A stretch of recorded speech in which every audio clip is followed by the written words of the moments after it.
ورجعنا لكم بمفاجأة جديدة. فلو مستعدين لمفاجأتنا، وصلت لينا عروسة الكوليكشن. قول بسم الله ما شاء الله. انا بعيد الفيديو ده بسبب ان انا حسدتها بنفسي وما قلتش بسم الله ما شاء الله. فتعالوا نشوف مع بعض الولاعة اللي الكود بتاعها RON 54 بتاريخ يوم 10/6.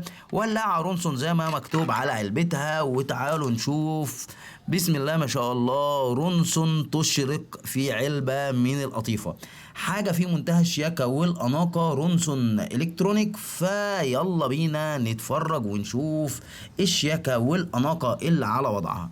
مبدئيا الولاعة رونسون إلكترونيك بتولع بالشكل ده. مجرد دوسة لتحت كده هتلاقي الولاعة شغالة معاك وبكفاءة تامة، مفيش فيها أدنى مشكلة. تعالوا كده نشوف مع بعض الحاجات والتعليمات اللي هتعلمنا ازاي نتعامل مع الولاعه دي. مكان زياده الشعله وتقليلها من المكان ده. فلو عايز تزود الشعله بتاعتها بالشكل ده كده، ممكن ان انت تزود الشعله بتاعتها كده او تقلل الشعله تاني. ده كده مكان زياده الشعله وتقليلها. يفضل ان انت تخلي الشعله في النص عشان يبقى اندفاع الغاز كويس، ما يبقاش قليل، لان الولاعه دي زي ما قلت لك الكترونيك، فولاعه حساسه جدا في التعامل بتاعها، ولازم تكون عارف النقطه دي.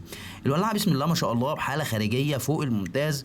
واقول لكم على حاجه، الكفر ده فضه يا جماعه وتقيل جدا غير اي نوع من انواع الولاعات اللي بنفس الشكل ده، لان هي ولاعه مميزه جدا، وخصوصا انها مخصصه للبشوات ورجال الاعمال الاغنياء.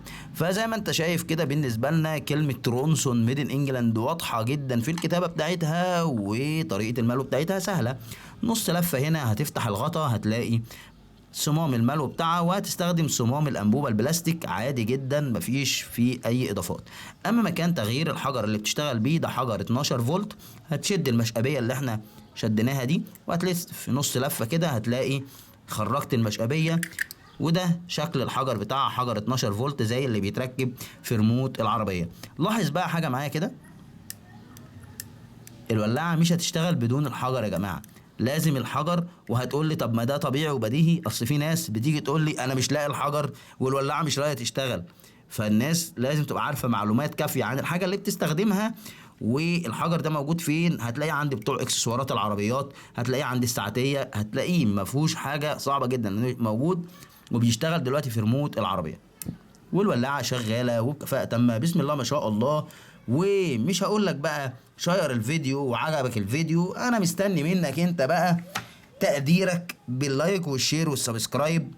واشوفكم في فيديو جديد. ده السلام.